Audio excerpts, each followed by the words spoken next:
तो नमस्कार, एक बार फिर से हम एक नए वीडियो के साथ आपके सम्मुख प्रस्तुत हुए हैं और इस वीडियो में हम बात करेंगे मराठा साम्राज्य में होने वाले पानीपत के तृतीय युद्ध के बारे में। जी हाँ, जब मराठा साम्राज्य अपनी चरम पर था उस समय मराठा साम्राज्य के जो सबसे बेहतरीन पेशवाओं में से एक पेशवा हैं जिनका नाम बालाजी बाजीराव है, उनके समय में एक युद्ध होता है 1761 में और इसी युद्ध को हम पानीपत का तृतीय युद्ध के नाम से जानते हैं। ये युद्ध जिसके बीच होता है, एक तो मराठा होते हैं और दूसरे अहमद शाह अब्दाली होता है। ये युद्ध ने भारत की स्थिति को बदल दिया, या यूं कहें तो भारत की पूरी संरचना लगभग बदल गई। क्यों? क्योंकि इस युद्ध तक अहमद शाह अब्दाली जब तक 1761 में आक्रमण नहीं करता है, वैसे ये मत सोचिएगा कि अहमद शाह अब्दाली का ये पहला आक्रमण था, नहीं। 1761 का जो युद्ध था ये अहमद शाह अब्दाली का 5वां आक्रमण था और अहमद शाह अब्दाली भारत पर कुल 8 आक्रमण करेगा कुल 20 सालों में। अहमद शाह अब्दाली के अगर पहले आक्रमण के बारे में बात करें तो 1748 में अहमद शाह अब्दाली का ये पहला आक्रमण था और अहमद शाह अब्दाली 1761 में 5वां आक्रमण करता है। लेकिन जो 1761 का युद्ध था, पानीपत का युद्ध, इसने किस प्रकार से भौगोलिक स्थिति को बदल दिया, इसने किस प्रकार से इतिहास को बदल दिया, इसने किस प्रकार से न्योता दिया अंग्रेजों को कि आप आइए हमारे देश पर शासन करिए। और क्यों इतिहासकार ये कहते हैं कि अगर पानीपत का तीसरा युद्ध नहीं हुआ रहता तो हमारा देश अंग्रेजों का गुलाम नहीं हुआ रहता, ऐसा ये क्यों मानते हैं इतिहासकार।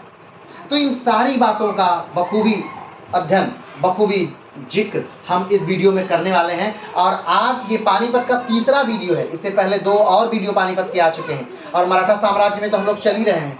तो पानीपत के बाकी दोनों पीछे के 2 वीडियो को हम आज इसमें वीडियो में कनेक्ट करेंगे और कनेक्ट करके फिर हम इस वीडियो को ले जाएंगे और आज हम पानीपत के इस तीसरे युद्ध को समाप्त कर देंगे। आज हम ये जानेंगे कि पानीपत के युद्ध में हारने का मराठों का कारण क्या था, छोटे से छोटे कारण और बड़े से बड़े कारण को हम जानेंगे। आज हम ये भी जानेंगे कि पानीपत के तीसरे युद्ध के बाद सबसे बड़ा फायदा किसको हुआ, किसको ज़्यादा फायदा हुआ कि पानीपत का तीसरा युद्ध हो गया और कई साम्राज्य बन गए। कहीं जाटों को फायदा हुआ तो कहीं सिखों को फायदा हुआ। तो इन पूरी बातों को हम बहुत बारीकी से अध्ययन करेंगे और जानेंगे। तो चलिए शुरू करते हैं हम पानीपत का तृतीय युद्ध। लेकिन पानीपत के तृतीय युद्ध को प्रारंभ करने से पहले, यानी 1765 के इस युद्ध को प्रारंभ करने से पहले हमें एक बार इस भारतवर्ष के मैप को देखना है और ये समझना है कि उस समय तक भारत में, यानी 1760 तक, 61 तक, 60 तक भारत में मराठों का साम्राज्य कहाँ तक फैला था। यानी बालाजी बाजीराव ने मराठों का साम्राज्य कहाँ तक फैलाया था, ठीक। या इससे पहले यूं कहें तो बालाजी विश्वनाथ बाजीराव और बालाजी बाजीराव इन तीनों की मेहनत ने, या यूं कहें तो शिवाजी, संभाजी, राजाराम, शिवाजी द्वितीय, साहूजी महाराज, बालाजी विश्वनाथ और बाजीराव और अब बालाजी बाजीराव, इन सब की मेहनत ने मराठा साम्राज्य को कहाँ तक पहुँचाया था। तो सबसे पहले इस मैप के द्वारा हम इसे समझ लेते हैं। तो सबसे पहले आप ये देख रहे हैं भारतवर्ष का मैप है और भारत में 28 राज्य हैं, आप जानते हैं, 8 केंद्र शासित प्रदेश है, ये भी जानते हैं। भारत में 9 ऐसे राज्य हैं जो तटवर्ती राज्य हैं जिनकी सीमा तटों से लगती है और वो राज्य कौन कौन से हैं तो गुजरात है, महाराष्ट्र है, गोवा है, कर्नाटक है, केरल है, तमिलनाडु है, आंध्र प्रदेश है, उड़ीसा है, पश्चिम बंगाल। ये वो राज्य हैं जो कि समुद्र से अपनी तटरेखा बनाते हैं, यानी तटवर्ती राज्य, ठीक है। अगर हम बात करें कि भारत में सबसे लंबा तटवर्ती राज्य कौन सा है तो वो गुजरात है और हम बात करें कि भारत में सबसे छोटा तटवर्ती राज्य कौन सा है तो वो गोवा है। अगर हम बात करें कि दक्षिण भारत का सबसे लंबा तटवर्ती राज्य कौन है तो वो आंध्र प्रदेश है और दक्षिण भारत का सबसे छोटा तटवर्ती राज्य कौन सा है तो वो भी गोवा है। अगर हम बात करें कि भारत का सबसे उत्तरी राज्य कौन सा है, वर्तमान परिप्रेक्ष्य में बात हो रही है, भारत का सबसे उत्तरी राज्य कौन सा है तो हिमाचल है। भारत का सबसे दक्षिणी राज्य कौन सा है तो तमिलनाडु है। भारत का सबसे पूर्वी राज्य कौन सा है तो अरुणाचल है। भारत का सबसे पश्चिमी राज्य कौन सा है तो गुजरात है। अगर हम बात करें कि भारत का सबसे बड़ा जिला कौन सा है तो कच्छ है, और भारत का सबसे छोटा जिला कौन सा है तो वो माहे है, जो कि पुडुचेरी का जिला है, लेकिन वो कहाँ है तो केरला के अंदर है। ठीक, अगर हम बात करें कि भारत का सबसे उत्तरी बिंदु कौन सा है तो वो इंदिरा कॉल है, और भारत का सबसे दक्षिणी बिंदु कौन है तो वो है इंदिरा पॉइंट है। भारत का सबसे पूर्वी बिंदु कौन सा है तो वो किरीथू है, और भारत का सबसे पश्चिमी बिंदु कौन है तो बुहार मोती है। अगर हम बात करें कि भारत का मुख्य भूमि का सबसे आखिरी बिंदु कौन सा है तो कैमोरिन या कन्याकुमारी है। अगर हम बात करें कि क्या भारत से कर्क रेखा गुजरती है तो हाँ, भारत के 8 राज्यों से कर्क रेखा होकर के गुजरती है। भारत की कर्क रेखा किन किन राज्यों से होकर गुजरती है तो गुजरात से, राजस्थान से, मध्य प्रदेश से, छत्तीसगढ़ से, झारखंड से, पश्चिम बंगाल से और त्रिपुरा और मिजोरम से, 8 राज्यों से होकर के भारत की कर्क रेखा गुजरती है। अगर हम बात करें कि भारत में कर्क रेखा सबसे लंबी किस राज्य से गुजरती है तो मध्य प्रदेश में गुजरती है, और भारत में कर्क रेखा सबसे छोटी किस राज्य से गुजरती है तो वो राजस्थान से गुजरती है। अगर हम बात करें कि भारत का कुल स्थलीय सीमा, जो स्थलीय सीमा है, स्थल वाला सीमा, यानी यहाँ से लेकर के ये पूरा भाग जो है, ये पूरा भाग जो स्थलीय सीमा है, ये कितना है तो 15,200 किलोमीटर लंबा है। सिर्फ स्थलीय सीमा की हम बात कर रहे हैं, ध्यान रखिएगा, ये जलीय सीमा की बात है, ये जलीय सीमा है और ये ऊपर वाला स्थलीय सीमा है। आप ध्यान से भारत को देखेंगे तो भारत का आधा भारत जल में है और आधा भारत स्थल में है। तो भारत की जो स्थलीय सीमा है वो कितनी लंबी है, यानी यहाँ से लेकर गुजरात से लेकर के ये त्रिपुरा तक ये जो स्थलीय सीमा है ये कितनी लंबी है तो 15,200 किलोमीटर लंबी है स्थलीय सीमा। अगर हम बात करें कि तटरेखा कितनी लंबी है, यानी ये वाली जो तटरेखा है ये कितनी लंबी है तो तटरेखा है 6,100 किलोमीटर लंबी। तटरेखा 6,100 किलोमीटर लंबी। अगर हम बात करें कि द्वीपों को मिलाकर, भारत को जो द्वीप है यानी अंडमान निकोबार द्वीप और लक्षद्वीप, इन द्वीपों को मिलाकर भारत की तटरेखा कितनी लंबी हो जाती है तो भारत की तटरेखा हो जाती है 7,516 किलोमीटर। अगर हम बात करें कि भारत की कुल सीमा यानी कि स्थलीय, यानी यहाँ से लेकर के ये पूरा स्थलीय सीमा, ये पूरी स्थलीय सीमा कितनी लंबी है तो ये कुल लंबाई है 22,716 किलोमीटर की। ठीक है, एक बार फिर से देख लीजिए भारत की स्थलीय सीमा कितनी है। सिर्फ स्थलीय सीमा, ये स्थलीय सीमा, जलीय सीमा नहीं, सिर्फ स्थलीय सीमा है 15,200 किलोमीटर। भारत की तटरेखा की लंबाई कुल है 6,100 किलोमीटर। भारत के द्वीपों के साथ मिलाकर कुल लंबाई कितनी है 7,116 किलोमीटर। और भारत की पूरा यानी जल और थल दोनों की सीमा मिलाकर भारत की तटों की कुल लंबाई है, यानी सीमा की कुल लंबाई है कितनी तो कुल सीमा है 22,716 किलोमीटर, एक पूरी सीमा है।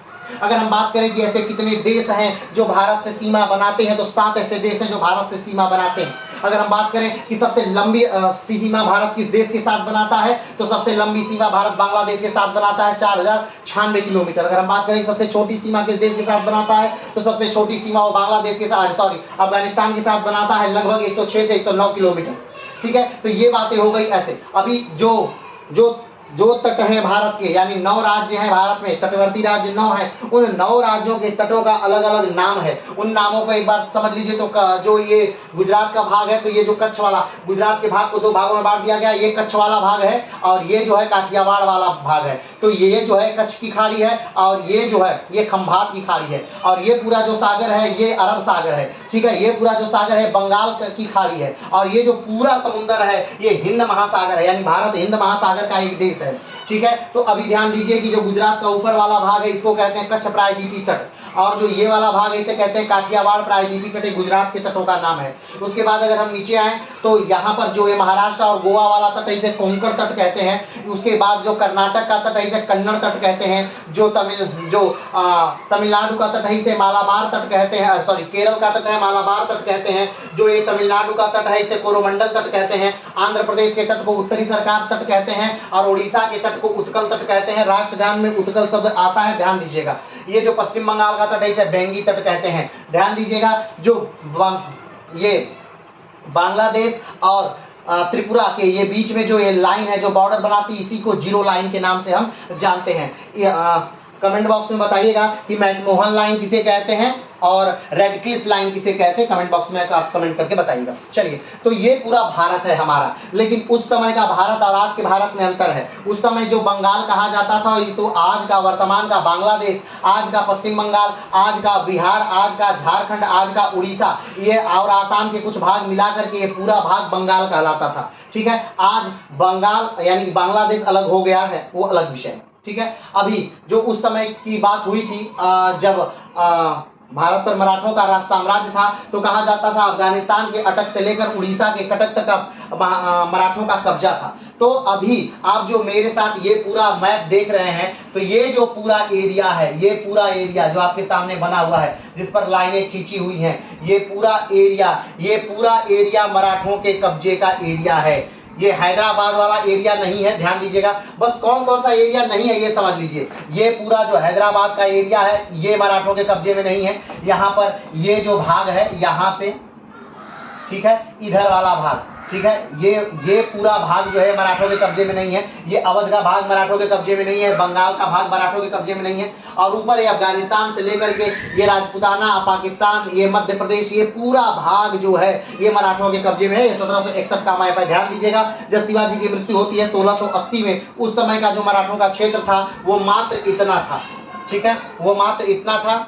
ठीक है, तो ये वाला भाग सिर्फ था जब शिवाजी की क्या होती है, मृत्यु होती है 1680 के समय में। जब शिवाजी की मृत्यु, उस समय मराठों का भाग इतना था। लेकिन शिवाजी की मृत्यु के बाद फिर धीरे धीरे राज्य और बढ़ता है और एक समय ऐसा आता है 1760 का या 1758-59 का, ये पूरा जो भारत का भूभाग है वो लगभग मराठों के कब्जे में आ चुका है। तो ये मराठा साम्राज्य है कब, 1760 में। तो अब इस मराठा साम्राज्य में एक बहुत बड़ा युद्ध होता है जो मराठा साम्राज्य के पूरे इतिहास को बदल देता है, तो भारतीय इतिहास को बदल देता है। और ये युद्ध, अब तक के जो युद्ध हुए थे भारतीय इतिहास में, उन युद्धों ने ये बताया था कि भारत पर कौन राज्य करेगा, कौन राजा का शासन हटेगा और कौन राजा अब राज्य करेगा। लेकिन ये जो 1761 वाला युद्ध था, इसने ये नहीं बताया कि कौन राजा हटेगा और कौन राजा राज्य करेगा, बल्कि इस युद्ध ने ये बताया कि कौन राज्य नहीं करेगा। तो चलिए इन सारी बातों को छोड़ते हैं और आगे हम देखते हैं इस पूरे युद्ध की पृष्ठभूमि। वैसे इससे पहले वाले वीडियो में 1761 के पानीपत के तृतीय युद्ध के बारे में पूरी पृष्ठभूमि हम आपको बता चुके हैं, लेकिन फिर से इस वीडियो में एक बार हम आपको कनेक्ट कर रहे हैं। तो ध्यान दीजिएगा, 1752 का, पहले ये बात जान लीजिए कि 1748 से 1767 के बीच अहमद शाह अब्दाली ने भारत पर कुल 8 बार आक्रमण किया था। ठीक है, इन 20 सालों में अहमद शाह अब्दाली ने भारत पर 8 बार आक्रमण किया था। और पानीपत का जो ये युद्ध था, पानीपत का तीसरा युद्ध जो था, ये 5वां अहमद शाह अब्दाली का युद्ध था। चलिए, 5वां भारत पर उसका आक्रमण था, ये भी ध्यान रखिएगा। चलिए, 1752 में मुगलों और मराठों के बीच एक संधि होती है। 1752 में मुगलों और मराठों के बीच क्या संधि होती है, तो संधि ये होती है कि जो मराठे हैं वो पूरे देश से, यानी कि पूरे भारतवर्ष से जहां तक मुगलों का साम्राज्य है वहां से वो चौथा और सरदेशमुखी कर वसूलेंगे और बदले में मराठों की भूमि पर अगर कोई बाहरी आक्रांता आक्रमण करता है तो उससे मराठों की क्या करेंगे, सुरक्षा करेंगे, सहायता करेंगे, बचाव करेंगे। ठीक है, ये संधि कब हुई थी, तो 1752 में ये संधि होती है, मुगल मराठा संधि। उसके बाद 1752 में ही अहमद शाह अब्दाली जो है वो भारत पर आक्रमण कर देता है। कहाँ के भागों पर आक्रमण करता है, तो पंजाब और मुल्तान वाले भाग पर अहमद शाह अब्दाली क्या कर देता है, आक्रमण कर देता है। और आक्रमण कर दिया है अहमद शाह अब्दाली और फाइनली उस पंजाब और मुल्तान वाले भाग को क्या कर लेता है, तो जीत लेता है। ठीक, पंजाब और मुल्तान वाले भाग को अहमद शाह अब्दाली जीत लिया है। और अब पंजाब और मुल्तान के इलाकों को जीत करके अहमद शाह अब्दाली क्या करता है, तो मोइनुल मुल्क को वहां का सूबेदार बना देता है। ठीक, मोइनुल मुल्क को वहां का क्या बना दिया है, सूबेदार बना दिया है। किसने, अहमद शाह अब्दाली। कब की घटना है, ये घटना 1752 की है। अहमद शाह अब्दाली ने मोइनुल मुल्क को क्या बना दिया, सूबेदार बना दिया है। कहाँ का, तो पंजाब और मुल्तान का। आगे बढ़ते हैं, 1753 में मोइनुल मुल्क की मृत्यु हो जाती है। 1752 में अहमद शाह अब्दाली मोइनुल मुल्क को सूबेदार बनाते हैं। 1753 में मोइनुल मुल्क की क्या हो जाती है, मृत्यु हो जाती है। मोइनुल मुल्क की जब मर जाते हैं तो 1753 में उनकी जो विधवा है मुगलानी बेगम, वो बन जाती है क्या, सूबेदार बन जाती है। कहाँ की सूबेदार बन जाती हैं, तो पंजाब और मुल्तान की मुगलानी बेगम सूबेदार बन जाती है। तब 1753 में मुगलानी बेगम पंजाब और मुल्तान की क्या बन जाती है, सूबेदार बन जाती है। किसके मरने के बाद, मोइनुल मुल्क के मरने के बाद। आगे बढ़ते हैं, उसके बाद एक आर्मी जनरल है, यानी कि आर्मी कमांडर है। कहाँ के, तो मुगलों के आर्मी जनरल और कमांडर है। कौन है, तो इमादुल मुल्क। इमादुल मुल्क ने एक कार्य किया, उन्होंने मुगलानी बेगम को हटा दिया। इमादुल मुल्क ने मुगलानी बेगम को हटा करके क्या कर दिया, तो अदीना बेगम को वहां का सूबेदार बना दिया। मुल्तान और पंजाब का सूबेदार किसको बना दिया, तो अदीना बेगम को मुल्तान और पंजाब का सूबेदार बना दिया। किसने, इमादुल मुल्क ने। यहाँ तक बात समझ में आ गई। चलिए आगे बढ़ते हैं। इसके बाद क्या होता है कि अब्दाली ने 1757 में आक्रमण कर दिया। अब्दाली ने 1757 में आक्रमण किया। कहां पर आक्रमण कर दिया, तो दिल्ली में। ध्यान रखिएगा 1757 कौन सा दौर है, 1757 वो दौर है जब पंजाब पश्चिम बंगाल वाले एरिया पर आक्रमण हो रहा है। किसका, अंग्रेज आक्रमण कर रहे हैं, पश्चिम बंगाल वाले नहीं, बंगाल वाले एरिया पर अंग्रेज आक्रमण कर रहे हैं। और बार बार सिर्फ आक्रमण ही नहीं कर रहे हैं, वहां पर 1757 में प्लासी के युद्ध में वो अंग्रेज जीत जा रहे हैं और पूरी सत्ता अंग्रेजों के हाथ में आ जा रही है। और देखिए 1757 में दिल्ली पर अहमद शाह अब्दाली आक्रमण करता है। क्यों आक्रमण करता है, क्योंकि इस घटना से वो नाराज हो गया है। क्यों, क्योंकि इमादुल मुल्क ने अदीना बेगम को वहां का सूबेदार बना दिया है और मुगलानी बेगम को हटा दिया है, इसलिए अहमद शाह अब्दाली नाराज हो जाता है और 1757 में अहमद शाह अब्दाली दिल्ली पर आक्रमण करता है, ना कि पंजाब पर। अब आप सोचेंगे दिल्ली पर आक्रमण क्यों करता है, तो दिल्ली पर आक्रमण इसलिए करता है ताकि दिल्ली को क्या सिखाया जा सके, सबक सिखाया जा सके, क्योंकि तुमने मेरे मामलों में क्यों हस्तक्षेप किया, इस बात के लिए दिल्ली पर वो आक्रमण करता है। अब जब वो दिल्ली पर आक्रमण करता है तो इमादुल मुल्क जो है वो भाग जाते हैं और दिल्ली के राजा फंस जाते हैं, स्वाभाविक बात है। आक्रमण करते हैं, अब्दाली दिल्ली का वजीर निजामुल मुल्क को बना देता है। ठीक है, अब अब्दाली ने क्या किया, वहां का जो वजीर है किसको बना दिया, निजामुल मुल्क को वजीर बना दिया। ठीक है, आगे बढ़ते हैं।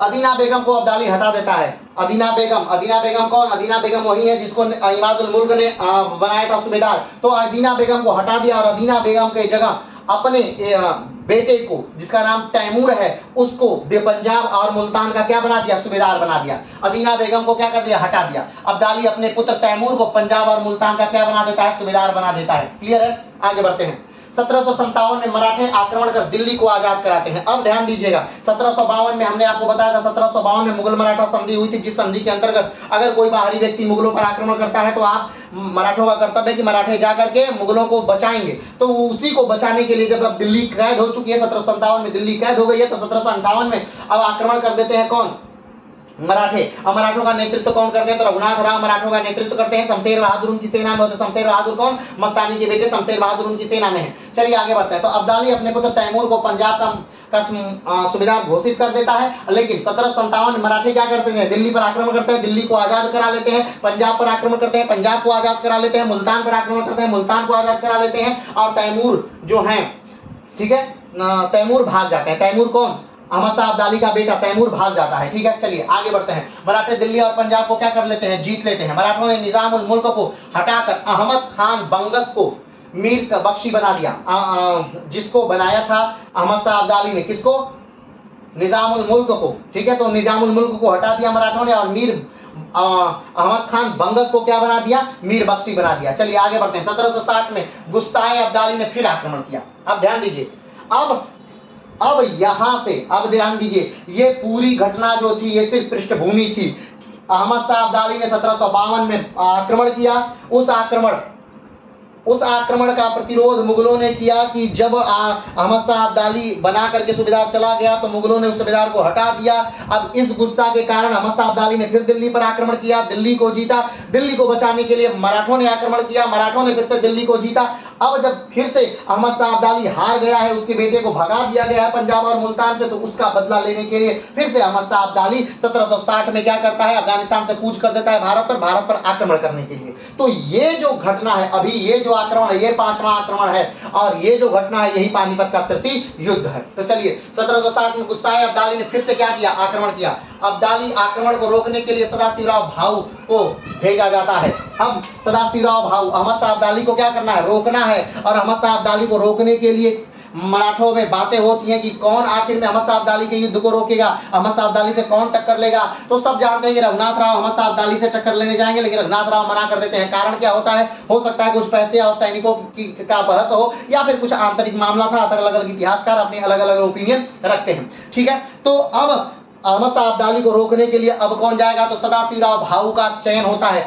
नाना साहब किसको चुनते हैं, सदाशिवराव भाऊ को नाना साहब चुनते हैं, कहते हैं ना सदाशिवराव भाऊ आप जाएंगे। अब सदाशिवराव भाऊ कौन है, तो सदाशिवराव भाऊ जो है चीना जी अप्पा के लड़के हैं। और चीना जी अप्पा कौन है, ये बाजीराव के भाई थे। चीना जी अप्पा यानी रघुनाथ राव जो बालाजी विश्वनाथ हैं, बालाजी विश्वनाथ के लड़के हैं चीमाजी अप्पा और बाजीराव, ठीक है। तो चीमाजी अप्पा के लड़के हैं सदाशिवराव भाऊ, और सदाशिवराव भाऊ और नाना साहब की बड़ी बनती है, तो सदाशिवराव भाऊ को क्या करते हैं, भेज देते हैं। क्लियर है, यहाँ तक बात समझ में आई। चलिए अब यहाँ से प्रारंभ होता है दिल्ली का सफर, ठीक है। लेकिन अभी ये जो अभी हमने समझाया ये परसों की क्लास थी, अभी चलिए कल की क्लास को फिर से एक बार देख लिया जाए झटके में। चलिए, तो 14 जनवरी 1761 को युद्ध सजता जाता है, 14 जनवरी 1761 को युद्ध होता है। लेकिन ध्यान रखिएगा ये युद्ध अभी हो नहीं रहा है, यहाँ से मराठे महाराष्ट्र से दिल्ली की तरफ यानी पानीपत की तरफ ऊपर की तरफ आते हैं। पहले मराठे दिल्ली की तरफ आते हैं, दिल्ली को आजाद कराते हैं, और उसके बाद मराठे पानीपत की तरफ जाते हैं। कहाँ जाते हैं, पानीपत की तरफ जाते हैं। अहमद शाह अब्दाली जो है नदी के यमुना के इस पार है, और ये जो ध्यान दीजिए, यहाँ पर ध्यान दीजिए, ये मान लीजिए यमुना है, ये कौन है, ये मान लीजिए यमुना है, और अब्दाली यहाँ पर है, अब्दाली यहाँ पर है, और सदाशिवराव भाऊ कहाँ पर है, यहाँ पर है, ठीक है। सदाशिवराव भाऊ यहाँ पर है। अब क्या होता है कि सदाशिवराव भाऊ आ जाते हैं यहाँ पर पानीपत में, और अब्दाली जो है वो नदी को पार कर लेता है, नदी को पार करके यहाँ आता है, और सदाशिवराव भाऊ का ये जो रसद वाला सामान है ये काट देता है। रसद का सामान काट करके बीच से रास्ता बंद करके अब सदाशिवराव का बैठ जाता है कौन, अब्दाली। अब्दाली की पूरी सेना सदाशिवराव भाऊ के राशन के बीच में बैठ जाती है। राशन के बीच में यानी कि उनका जो मुख्य रास्ता है जहाँ से उनको खाने के लिए पीने के लिए उनका रसद का सामान जाएगा, उसी बीच में रास्ते को रोक करके, रसद के रास्ते को रोक करके हमारे अब्दाली की सेना बैठ जाती है। और कितने दिनों तक बैठी रहती है, तो 2 महीने तक बैठी रहती है। तो अब बात आती है क्या ये लोग 2 महीने का राशन लेके नहीं आए थे, ऐसा नहीं है, राशन लेकर के आए थे, लेकिन बहुत ज्यादा उन्होंने ये भी सोच लिया था कि उत्तर भारत में तो मेरे जीते हुए बहुत सारे क्षेत्र हैं, तो उत्तर भारत के लोगों से मुझे क्या मिल जाएगी, मदद मिल जाएगी। और दूसरी सबसे इंपॉर्टेंट बात, इनके साथ यानी मराठों के साथ लगभग 4 लाख की दर्शनार्थियों की सेना थी। सेना का मतलब कि दर्शनार्थी लोग थे, बूढ़े थे, बच्चे थे, औरतें थी। तो आप सोच रहे होंगे कि ऐसा क्यों हुआ था, आखिर मराठों के साथ इतने लोग क्यों जुड़े हुए थे। तो जब मराठों की सेना महाराष्ट्र से चली तो उस समय सारे मराठियों के दिमाग में ये बात थी कि मराठा कभी हारते ही नहीं, क्योंकि बाजीराव के समय से बाजीराव एक बेहतरीन सेना नायक है, और उनके समय से मराठा लगभग हारना ही भूल गए थे। तो बहुत समय हो गया था, लगभग 1-2 जनरेशन ने हार देखी ही नहीं थी मराठों की। मराठे हारते नहीं है, मराठे कहीं भी जाते हैं, कैसे भी जाते हैं, कभी भी जाते हैं और जीत जाते हैं, जीत करके आते हैं। तो सबको लगा कि भाई साहब उत्तर दिशा की तरफ फौज जा रही है युद्ध करने, तो इसके साथ क्यों न क्यों हम लोग भी जुड़ जाएं, और जा करके उत्तर में दर्शन कर करके पूरा उत्तर भारत घूम करके तब हम लोग सेना के साथ आ जाएं। हमको वहां से सुरक्षा की जरूरत नहीं होगी, क्योंकि पहले समय में यात्रा करना बहुत कठिन होता था, बहुत दुष्कर होता था, बहुत दूभर होता था, ठीक है। तो इसलिए धीरे धीरे जब महाराष्ट्र इनकी सेना निकली और जब दिल्ली पहुंचे तो उस समय इनकी संख्या 5 लाख थी, लेकिन सेना में महज 1 लाख की सेना थी। और अब्दाली जब वहां से पहुंचा, ध्यान दीजिएगा, इनकी सेना जब, इनके लोग जब चल रहे हैं तो इनके सेना में लोग बढ़ रहे हैं, इनका भार बढ़ रहा है, लेकिन अब्दाली जब चल रहा है, तो अब्दाली जब अफगानिस्तान से आ रहा है तो यहाँ पर उसके रोहिल्ला मिल जा रहे हैं, रोहिल्ला सरदार मिल जा रहे हैं, और अब्दाली से अवध के नवाब मिल जा रहे हैं, उसे सपोर्ट मिल रहा है। लेकिन सदाशिवराव भाऊ को कोई सपोर्ट नहीं मिल रहा है। कहा जाता है कि सदाशिवराव भाऊ बात करने में निपुण नहीं है, लेकिन रघुनाथ राव के पास बात करने में रघुनाथ राव कुशल थे, इसलिए सदाशिवराव भाऊ किसी की सहायता नहीं ले पाते हैं, ये इनमें प्रॉब्लम भी है, ठीक है। तो आइए एक बार फिर से देखते हैं कुछ बातों को। एक दिन अगर हम बात करें कि 1761 का जो पानीपत का युद्ध था उसमें लगभग कितने लोग मरे थे, तो एक दिन में अगर हम बात करें कि एक दिन में मरने वालों की संख्या आज तक के किसी भी हुए युद्ध से ज्यादा थी। अगर प्रथम विश्व युद्ध और द्वितीय विश्व युद्ध को हटा दिया जाए तो एक दिन में मरने वालों की सबसे ज्यादा संख्या इसी पानीपत के तृतीय युद्ध में थी। ये बात ध्यान रखिएगा। पुणे से मराठों को चलने के लिए, पुणे से यहाँ तक जब वो आए, पानीपत के युद्ध मैदान तक जब आए मराठे, तो लगभग इनको 1600 किलोमीटर की दूरी क्या करनी पड़ी, तय करनी पड़ी। ये 1600 किलोमीटर दूरी चल करके आए। और जो सदाशिवराव भाऊ हैं, चलिए अभी वो बातें हम आगे डिस्कस करेंगे, आगे बढ़ते हैं। अब्दाली शाह की सेना में था, अब्दाली नादिर शाह की सेना में था। अब्दाली कौन है, अहमद शाह अब्दाली, ये कौन है, तो नादिर शाह ने आक्रमण किया था। याद करिए 1739 का आक्रमण आपको याद होगा। तो 1739 में जब मोहम्मद शाह रंगीला भारत का राजा था, उस समय नादिर शाह ने भारत पर क्या किया था, आक्रमण किया था। ये वही नादिर शाह है जो भारत से कोहिनूर लूट कर ले जाता है, ये वही नादिर शाह है जो भारत से तख्ते ताउस लूट करके ले जाता है, ये वही नादिर शाह है जो भारत से अकूत संपत्ति लूट करके ले जाता है, ठीक है। और अपने देश में जाकर के, ईरान में जाकर के वो अपने देश का कर्ज जो है वो माफ कर देता है कई सालों के लिए। तो उसी नादिर शाह की सेना में था, लेकिन जब नादिर शाह की हत्या हो जाती है तो उसके बाद से अहमद शाह अब्दाली धीरे धीरे अपने आप को ताकतवर करता है और एक समय ऐसा आ जाता है कि अहमद शाह अब्दाली खुद सम्राट बन जाता है। अहमद शाह अब्दाली को अफगानिस्तान का पिता कहते हैं। कारण क्या है? क्योंकि अफगानिस्तान का जो वर्तमान भाग है वो अहमद शाह अब्दाली द्वारा जीता हुआ ही भाग है। उसके द्वारा, उसके पहले अगर बात करें, अहमद शाह अब्दाली का जो क्षेत्र था या अफगानिस्तान का जो क्षेत्र था वो या तो भारत के कब्जे में रहता था या ईरान के शाहों के कब्जे में रहता था। वो कभी भी स्वतंत्र नहीं रहा, या यूं देखा जाए तो भारत और ईरान दोनों के कब्जे में रहता था, वो कभी स्वतंत्र भाग रहा ही नहीं। आगे बढ़ते हैं, कंधार से अब्दाली की मजार। कंधार जो एक स्थान है अफगानिस्तान में, जो मजार है, अफगानिस्तान में एक स्थान है कंधार। कंधार में जो है अब्दाली की क्या थी? मजार थी। तो अब्दाली की मजार थी नहीं है, और अब्दाली की मजार अफगानिस्तान में सबसे ज्यादा घूमे जाने वाली जगहों में से एक है। इसे अहमद बाबा के नाम से अफगानिस्तान में आज भी जानते हैं। और सबसे अगर देखा जाए कि सबसे इम्पोर्टेंट फेस कौन है प्राचीन भारत यानी पहले के अफगानिस्तान में, अफगानिस्तान के लोगों का, तो यही अहमद शाह अब्दाली है। ये जो युद्ध हुआ था, अहमद शाह अब्दाली ने ये जो आक्रमण किया था, ये खैबर पास से किया था, यानी खैबर पास से होते हुए उसकी सेनाएं भारत में प्रवेश की थी। आगे बढ़ते हैं, विश्वासराव। चलिए, जब युद्ध के लिए पूरी तैयारियां हो गई, यानी मराठे ये भी जान गए कि अहमद शाह अब्दाली युद्ध के लिए आ रहा है, तो मराठों ने भी अपनी सेनाओं को क्या किया? तैयार करना शुरू किया। और नाना साहब ने क्या कहा? सदाशिवराव बाहू को बुलाया और कहा कि आप सेना लेकर के जाइए। लेकिन जो नाना साहब की पत्नी थी वो चाहती थी कि उनका जो लड़का है विश्वासराव, जो 20 साल का है, यानी हम बात कर रहे हैं नाना साहब जो हैं उनके कई पुत्र हैं, ठीक है, ध्यान दीजिएगा यहाँ पर। बालाजी बाजीराव, हम की बात कर रहे हैं, बालाजी बाजीराव यानी नाना साहब के कई पुत्र हैं। एक है विश्वासराव, दूसरा है माधवराव, तीसरा है नारायण राव। ये 3 उनके पुत्र हैं, 3 उत्तराधिकारी हैं। लेकिन अगर बात करें कि सबसे बड़ा उत्तराधिकारी कौन है, तो विश्वासराव है। सबसे बड़ा उत्तराधिकारी कौन है? तो ये विश्वासराव है। दूसरा कौन है? तो माधवराव है। और तीसरा कौन है? तो नारायण राव है। तो विश्वासराव, आपको पता है कि जब युद्ध के लिए सेना जा रही है, यानी दक्षिण भारत से उत्तर भारत में लड़ने के लिए पानीपत के तृतीय युद्ध में सेना जा रही है, तब विश्वासराव को सेना का सेनापति बनाया जाता है। ठीक है, किसका बनाया जाता है? सेना का सेनापति विश्वासराव को बनाया जाता है। हाँ, वो अलग बात है कि ये बस मतलब लिखित रूप से सेनापति होते हैं, लेकिन जो एक्चुअल कमांड है, जो वास्तविक कमांड है, वो किसके हाथ में होता है? तो सदाशिवराव भाऊ के हाथ में होता है। तो ध्यान रखिएगा, विश्वासराव उस समय मात्र कितने साल के हैं? 20 साल के हैं। मात्र कितने साल के हैं? 20 साल के हैं। और वो 20 साल का युवक उस पानीपत के युद्ध में लड़ने के लिए जाता है और उसी में क्या कर दिया जाता है? तो मार दिया जाता है। चलिए आगे बढ़ते हैं। विश्वासराव कितने साल के हैं? 20 साल के हैं। और सदाशिवराव भाऊ कितने साल के हैं? तो सदाशिवराव भाऊ भी ज्यादा समय के साल के नहीं है, वो भी मात्र 30 साल के हैं। लेकिन सदाशिवराव भाऊ के साथ एक दिक्कत है कि सदाशिवराव भाऊ को दक्षिण में तो लड़ने का अनुभव है, दक्षिण में तो निजाम को हराए हैं, दक्षिण में तो उदयगिरी का युद्ध जीत करके एक हीरो की तरह उभरे हैं, लेकिन उनको उत्तर भारत में लड़ने का कोई अनुभव नहीं। उत्तर भारत में कोई लड़ाई नहीं लड़े, उत्तर भारत में कभी कोई युद्ध नहीं जीते हैं। उत्तर भारत में लड़ने का जिनको अनुभव है वो है रघुनाथ राव, और रघुनाथ राव इस युद्ध में जाने के लिए मना कर देते हैं आंतरिक पॉलिटिक्स के चलते। चलिए आगे बढ़ते हैं। मराठों की यात्रा कितने किलोमीटर की थी? 1600 किलोमीटर की थी, ये बात हो चुकी है। मराठों की आर्मी कितनी बड़ी थी? तो 1 लाख की मराठों की आर्मी थी, ये भी बात हो चुकी थी। 4 लाख लोग दर्शनार्थी मराठों के साथ जाते हैं, ये भी बातें हो चुकी हैं।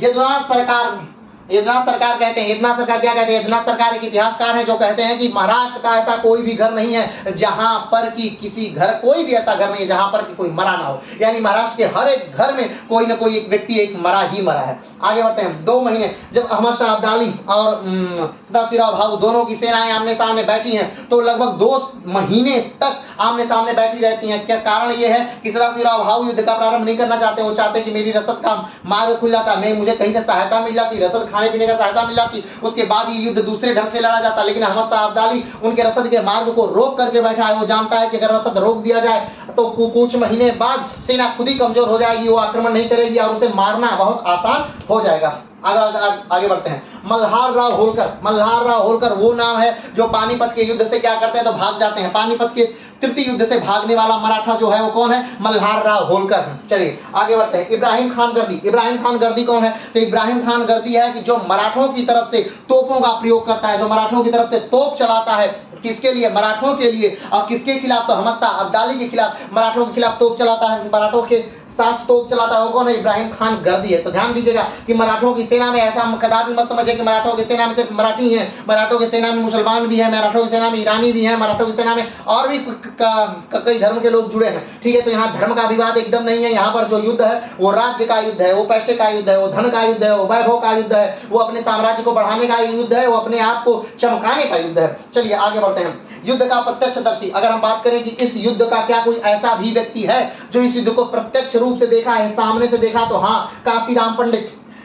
काशीराज पंडित एक ऐसा व्यक्ति था जो इस युद्ध को प्रत्यक्ष रूप से देखा था। और ये कौन था, कहाँ, किसके दरबार में था, तो अवध के दरबार में। अवध के दरबार में ये रहता था काशीराज पंडित। और इस काशीराज पंडित ने इस युद्ध को प्रत्यक्ष रूप में क्या किया था, तो देखा था।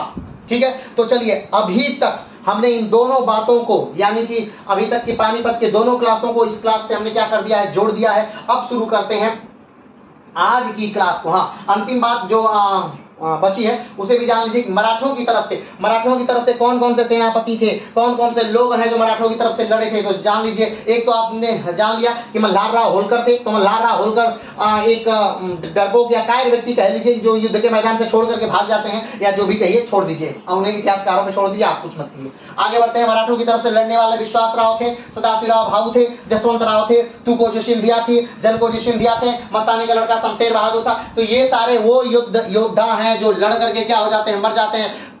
कई इतिहासकारों ने यह भी कहा है, एक प्रत्यक्षदर्शी ने जाकर के नाना साहब को बताया कि 2 मोती विलीन हो गए, 27 स्वर्ण मुद्राएं मिट गईं, और कासे की तो बात ही नहीं कह सकते कि कितना खत्म हो गया। यानी 2 मोती, यानी कि सदाशिवराव भाऊ और विश्वासराव खत्म, मर गए। 27 कौन थे, तो 27 सेनापति थे, बड़े बड़े सेनापति, वो मर गए। और कासे की तो बात ही नहीं करिए, कासे और ताबे की बात ही नहीं करिए, कितने लोग इस युद्ध में मरे।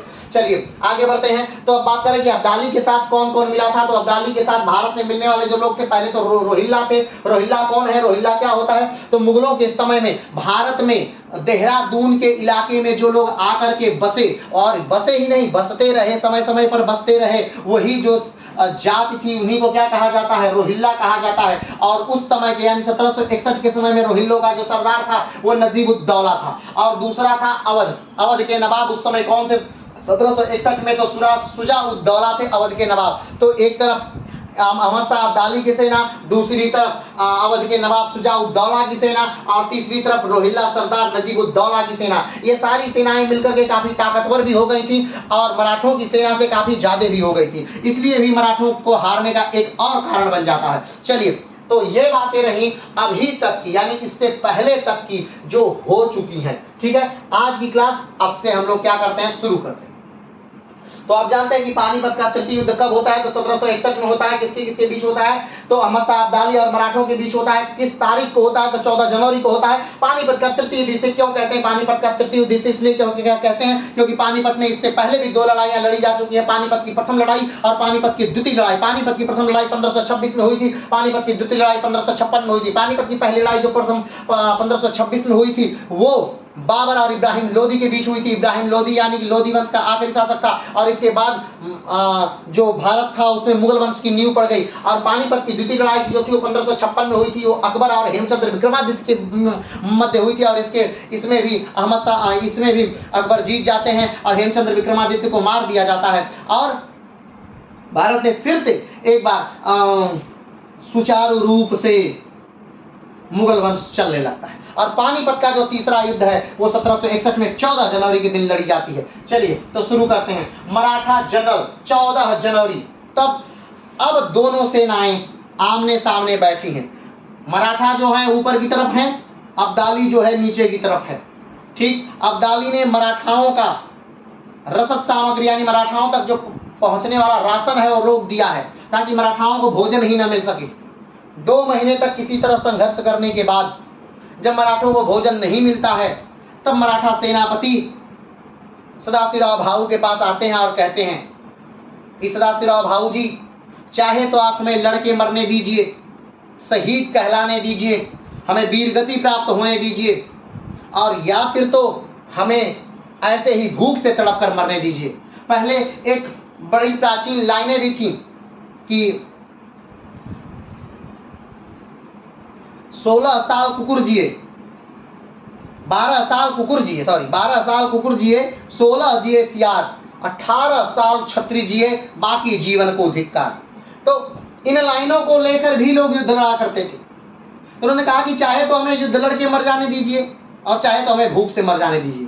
तब एक प्लान बनाया गया कि ठीक है, 14 जनवरी की सुबह, एकदम सुबह सुबह ही पूरी सेना तैयार करके बिना अहमद शाह अब्दाली की सेना को खबर हुए, हम लोग उन पे क्या कर देंगे, आक्रमण कर देंगे।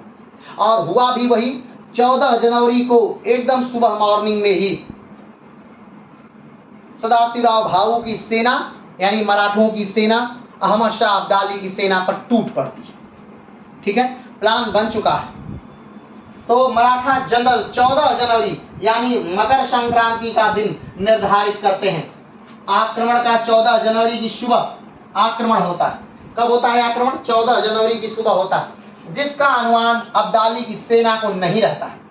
ठीक, मराठे 14 जनवरी की मॉर्निंग अब्दाली की सेना पर आक्रमण कर देते हैं।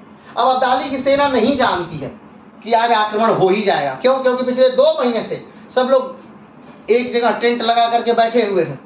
सब लोग प्रतीक्षा कर रहे हैं कि वो आक्रमण करे, ये आक्रमण करे, ये आक्रमण करे, अपनी अपनी नीतियां बना रहे हैं। और जब मराठों को खाने के लिए भी कुछ नहीं बचा, मरने की नौबत आ गई, तो मराठों ने लड़कर मरना स्वीकार किया और 14 जनवरी की सुबह ही अहमद शाह अब्दाली की सेना पर टूट पड़े। शुरू में तो ऐसा हुआ कि अब्दाली की सैनिक तैयार नहीं थे और मराठों को काफी बढ़त मिली। लगभग 2 बजे तक, दिन के 2 बजे तक मराठा सेना जो थी वो बढ़त में थी, वो जीत रही थी और ऐसा लग रहा था कि मराठा सैनिक क्या हो जाएंगे, तो युद्ध जीत जाएंगे।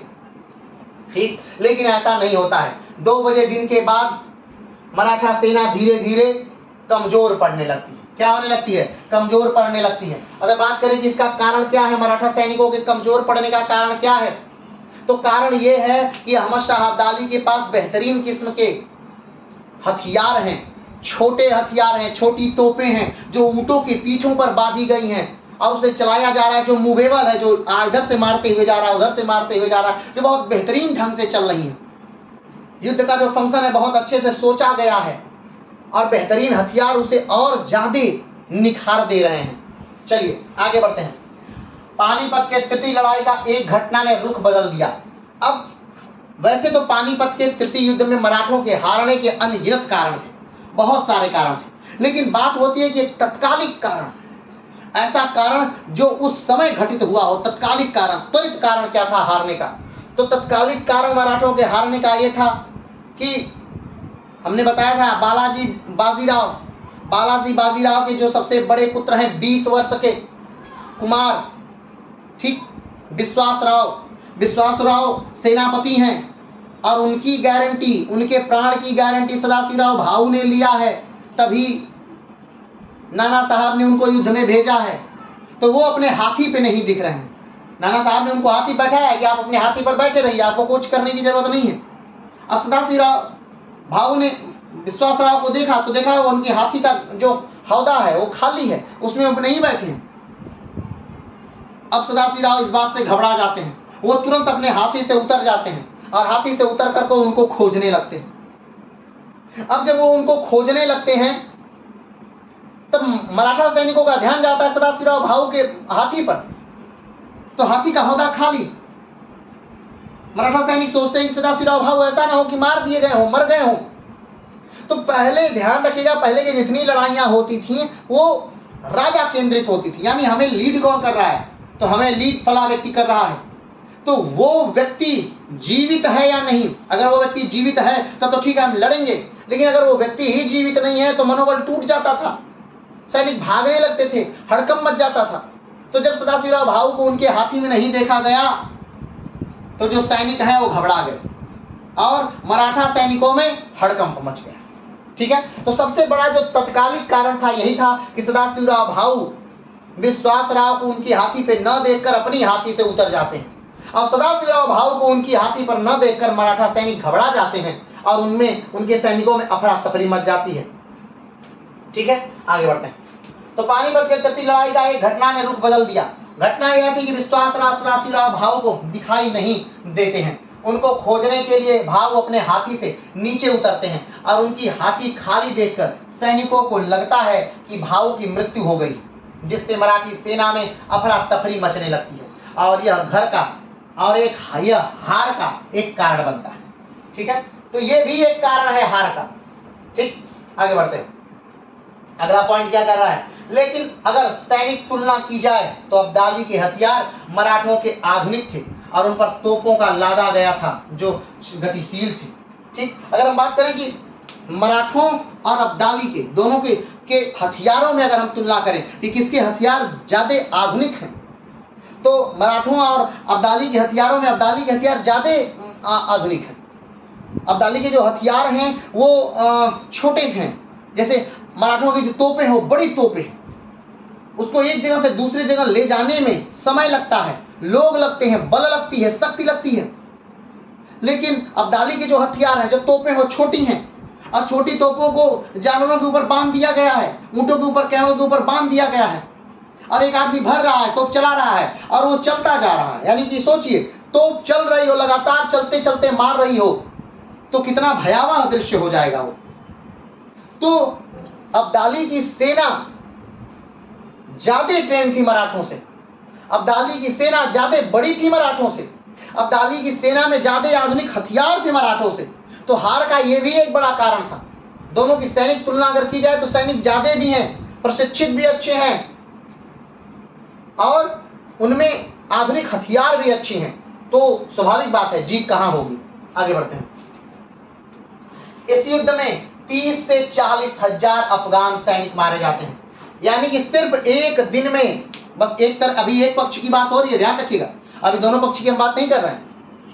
एक पक्ष से एक दिन में सिर्फ अफगानी जो थे, अहमद शाह अब्दाली की सेना के जो अफगानी लोग हैं, वो 30 से 40 हजार मारे जाते हैं। सोचिए, 40 हजार लोग एक सेना के मारे गए, 40 हजार लोग एक सेना के मारे गए। ठीक, तो अहमद शाह अब्दाली के सेना से कितने लोग मारे जाते हैं? 40 हजार लोग। ठीक, आगे बढ़ते हैं। 40 से 50 हजार युद्ध के समय मारे गए कौन? मराठा। तो 40 हजार अफगानी और 50 हजार कौन मारा गया? मराठा। ये मराठा मत सोचिएगा कि अगले दिन, नहीं, ये युद्ध के दिन की बात है। यानी देख रहे हैं, 90 हजार लोग एक दिन में, यानी 24 घंटे में नहीं, कुछ घंटों में, सुबह से लेकर शाम तक के समय में, 12 घंटे से कम के समय में ये 90 हजार लोग मार दिए जाते हैं, दोनों सेनाओं का मिलाकर के। लेकिन ये औसत तब और बढ़ जाता है जब युद्ध समाप्त होता है और जो अब्दाली के सैनिक हैं वो मराठों को खोज खोज कर मारना शुरू करते हैं। उन मराठा शरणार्थियों को, उन मराठा दर्शनार्थियों को मारते हैं, उन औरतों को मारते हैं, मराठा बच्चों को मारते हैं, मराठा बूढ़ों को मारते हैं, मराठा औरतों को मारते हैं, हर एक व्यक्ति को मारते हैं जो मराठा था। पानीपत के घरों में घुस घुस कर उनको निकाला जाता है और वहां से उनको कत्ल किया जाता है, उनको मारा जाता है अहमद शाह अब्दाली के सैनिकों द्वारा। तो ये बहुत ही दर्दनाक हादसा है। उस दिन जो युद्ध हुआ, आप देख रहे हैं, युद्ध के समय 40 हजार कौन मार दिए गए? अफगान मार दिए गए। 50 हजार कौन मार दिए गए? मराठे मार दिए गए। ये सेना, ये सैनिक 40 से 50 हजार मराठा युद्ध के समय क्या कर दिए गए? मार दिए गए। और अफगानी कितने मारे गए? 40 हजार अफगानी मार दिए गए, 50 हजार मराठा मार दिए गए। अगले 2 दिनों में, यानी युद्ध तो समाप्त हो गया, लेकिन हमने आपको बताया था कि इनके साथ बहुत बड़ी संख्या में, इनकी सेना के साथ बहुत बड़ी संख्या में कौन आए थे? दर्शनार्थी उत्तर भारत घूमने आए थे, तो उनको भी तो मारना था। तो अफगान के सैनिकों ने घुस घुस कर पानीपत में खोज खोज कर, पानीपत के शहरों में, गलियों में, घरों में खोज खोज कर, घरों से घसीट घसीट कर, निकाल निकाल कर बूढ़े, बच्चे, औरतों, सबका कत्ल किया, किसी को नहीं बख्शा गया। और कितने लोगों को मारा गया अगले 1 से 2 दिन में? तो 70 हजार लोगों को मारा गया। कितने लोगों को मारा गया? तो 70 हजार लोगों को मारा गया सिर्फ अगले 2 दिन में। तो अगर देखा जाए तो ये 0 हो गया और 9,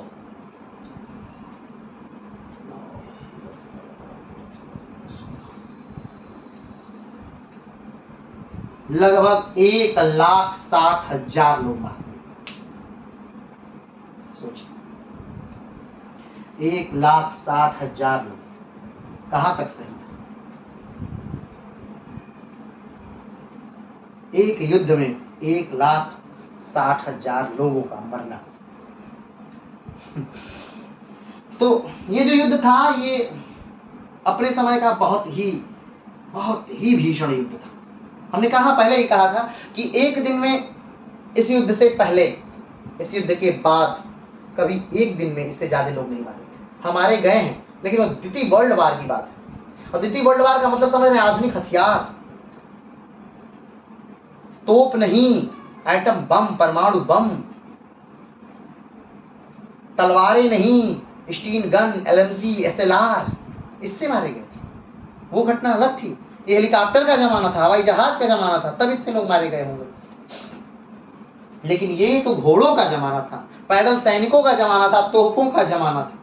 और इस समय में इतनी संख्या में लोग मारे जाना, यानी 2 लाख के लगभग लोग मारे जाना एक दिन में, ये तो बहुत ज्यादा बड़ी घटना थी। चलिए आगे बढ़ते हैं।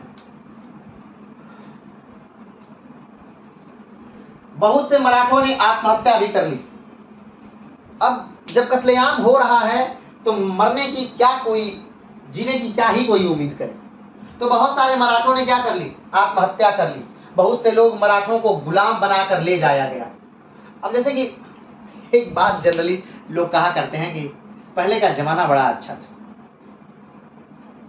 लेकिन इतिहास पढ़ने वाला विद्यार्थी कभी ये नहीं कह पाएगा कि पीछे का जमाना बहुत अच्छा था, जहां हर 10 दिन में युद्ध होता था। कभी भाई भाई लड़ रहे हैं, मर रहे हैं, लड़ रहे हैं, मर रहे हैं, लड़ रहे हैं, मर रहे हैं, इतने युद्ध की बाप रे बाप। आज अगर देखा जाए तो युद्ध तो आज भी हो रहे हैं, लेकिन पीछे की तुलना में कम है, कम लोग मर रहे हैं। ये कह देना कि पहले का जमाना अच्छा था, इतिहास के नजरिए से ये सही नहीं, इतिहास इसको सही नहीं ठहरा सकता। चलिए आगे बढ़ते हैं। मराठों के हारने का कारण, ठीक, ये तो हो गया पानीपत का तृतीय युद्ध। कैसे हुआ, कितने सिपाही आए, कितने सिपाही लड़े, कितने सिपाही मरे, कौन कौन रणनीति बनाई, क्या रणनीति बनाई, कौन कौन सेनापति था, कौन किसके पक्ष में था, ये पूरा डिटेल हमने जान लिया पानीपत के तृतीय युद्ध के बारे में। लेकिन अब बात आती है मराठा शक्ति के हारने का कारण। अब आप सोच रहे हैं कि जनरली युद्ध होते हैं, कोई ना कोई हारता ही है, तो इसमें क्या हारने के कारण पे हम क्यों डिस्कस कर रहे हैं? हारने के कारण पर हम इसलिए डिस्कस कर रहे हैं क्योंकि मराठा साम्राज्य 1760 तक पूरे भारत का सबसे बड़ा साम्राज्य था, सबसे बड़ी शक्ति थी उनमें, सबसे ज्यादा सैनिक थे उनमें, और हमेशा वो युद्ध लड़ा करते थे, बेहतरीन लड़ाके थे वो। तो आखिर में कौन सी ऐसी घटनाएं थी, कौन से ऐसे कारक थे, कौन सी ऐसी चीज थी जो मराठों को हरा दी, जो 1761 में अब्दाली से युद्ध में मराठे हार गए? क्या कारण था ऐसा? तो उन कारणों पर हम बात करते हैं। पहला कारण था मराठों के सैनिक अब्दाली की सैनिक से कम थे। सबसे पहली जो बात थी कि सैनिक जो थे मराठों के वो कम थे। किससे? अब्दाली से। बहुत सारे युद्ध में ऐसे, बहुत सारे इतिहास में ऐसे युद्ध हुए हैं जिसमें सामने वाले की सेना कम होते हुए भी वह जीता है। लेकिन कब? जब उसके पास अच्छी सेना हो इस सेना के मुकाबले, जब उसके पास आधुनिक हथियार हो अब ज्यादा अच्छे इस सेना से मुकाबले, जब उसके सैनिक ज्यादा फुर्तीले हों, उसके पास घोड़े ज्यादा अच्छे हों, उसके पास तीर कमान छोटे हों और वो घोड़ों पर चढ़ करके मुड़ करके वार कर सकते हों, ऐसी सारी सुविधाएं जब हों, तब ऐसा इतिहास में कई बार हुआ है कि कम सेना वाले सैनिक जीत गए हैं, अधिक सेना वाले सैनिक हार गए हैं। चाहे वो नादिर शाह के युद्ध में हुआ हो। नादिर शाह के युद्ध में अगर देखा जाए तो जो रंगीला बादशाह थे उनकी सेना ज्यादा थी, लेकिन नादिर शाह की सेना कम थी, फिर भी वो जीत गया। चाहे वो 1526 में बाबर के युद्ध में हुआ हो, बाबर की सेना कम थी, इब्राहिम लोदी की सेना अधिक थी, फिर भी बाबर जीत गया। और चाहे कई बार ऐसी घटनाएं हुई कि सेना ज्यादा नहीं थी लेकिन फिर भी युद्ध जीत लिया गया कम सैनिकों से। लेकिन उस समय युद्ध की रणनीति अच्छी थी, युद्ध में हथियार अच्छे थे, सेना फुर्तीली थी। लेकिन यहां पर उल्टा था, सेना जिसके पास ज्यादा थी उसी के पास ज्यादा मॉडर्न हथियार थे, ज्यादा आधुनिक हथियार थे। अहमद शाह अब्दाली की सेना ज्यादा है और उसके पास ही मॉडर्न हथियार है, तो मराठों का हारना एक और कदम, मराठों के हारने की तरफ एक और कदम हो जाता है।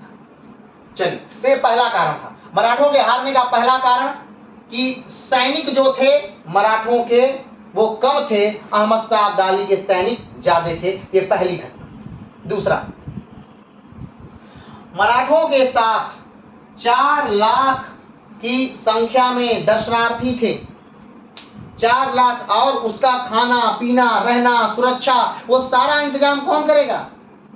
तो सैनिक करेंगे। तो इनके साथ 4 लाख दर्शनार्थी थे, तो इससे इनका वेट बढ़ गया, इनका भार बढ़ गया, इनकी स्पीड कम हो गई, चलने की क्षमता कम हो गई। तो ये भी एक कारण था मराठों के हारने का। अगला बढ़ते हैं, अवध का अफगान का साथ देना। अवध जो था भारत का, अवध यानी लखनऊ वाला क्षेत्र, लखनऊ वाला क्षेत्र, गोंडा वाला क्षेत्र, बहराइच वाला क्षेत्र, अयोध्या वाला क्षेत्र, फैजाबाद वाला क्षेत्र, ये पूरा क्षेत्र जो था अवध का क्षेत्र कहलाता था। तो अवध वाला जो क्षेत्र है ये क्षेत्र शक्तिशाली था, क्योंकि ये मैदानी भाग है, सरयू का, गंगा का, बहुत सारी नदियां इसमें आती हैं, और ये बहुत उर्वर भूमि है। तो यहाँ से अच्छा रेवेन्यू जनरेट होता है, अच्छा कर लिया जाता है राजा द्वारा, और अच्छे सैनिक हैं यहाँ पर। जहाँ पर कर ज्यादा होगा, जहाँ भूमि ज्यादा अच्छी होगी, वहाँ कर ज्यादा लिया जाएगा। तो जब कर ज्यादा लिया जाएगा तो राजा ज्यादा अमीर होगा, राजा ज्यादा अमीर होगा तो सैनिक अच्छा रख सकता है, सैनिक अच्छा रख सकता है तो सैनिकों को ज्यादा सुविधाएं दे सकता है, वो अच्छा लड़ सकते हैं। तो जो अवध वाला क्षेत्र था, यहाँ के जो नवाब थे उन्होंने किसका साथ दिया? तो नवाब थे इसका कौन? शुजा-उद-दौला। और नवाब शुजा-उद-दौला ने किसका साथ दिया? तो अहमद शाह अब्दाली का साथ दिया, उन्होंने मराठों का साथ नहीं दिया। ठीक, तो अवध का अफगान का साथ देना पहला, ये दूसरा कारण। अगला कारण है, ठीक, अगला है मराठों की रसद का खत्म होना। मराठे 2 महीने तक बैठे हुए हैं कि कहीं से रसद की व्यवस्था हो जाए, कहीं से राशन की व्यवस्था हो जाए, और भूख से बिलबिला रहे हैं। थोड़ा थोड़ा सारे लोगों को दिया जा रहा है ताकि लोग मरे ना। तो रसद खत्म हो गई है। अगर रसद रहती तो लोग और कुछ सोच सकते थे और टाइम ले सकते थे। हो सकता है युद्ध का नेतृत्व कोई और करे, या कहीं से और कुछ बातें हो सकती थी, लेकिन इनके पास समय ही नहीं था, न सोचने का, न रणनीति बनाने का। इनका ध्यान तो बस एक ही बात पे था कि रसद की व्यवस्था करो, रसद की व्यवस्था करो, रसद की व्यवस्था करो। तो ये भी एक कारण था, रसद माने राशन। ठीक, ये भी एक कारण था मराठों के हारने का। आगे बढ़ते हैं, उत्तर भारत में जाड़े के समय में युद्ध होना।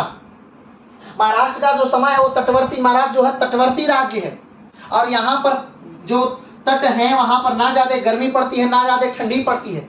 अब मराठों का जो मराठे जो जानते हैं कि हाँ भाई यहाँ पर मौसम अनुकूलित है, लेकिन उस समय वो उत्तर भारत में है, और उत्तर भारत में भी कहाँ, हरियाणा वाले क्षेत्र में, जहाँ कड़ाके की ठंड पड़ती है जनवरी के महीने में।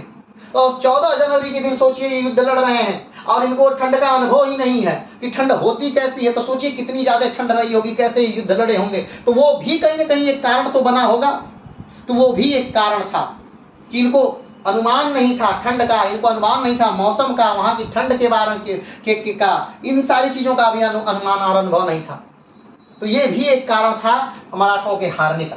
आगे बढ़ते हैं, सदाशिवराव भाऊ के उत्तर भारत का अनुभव न होना।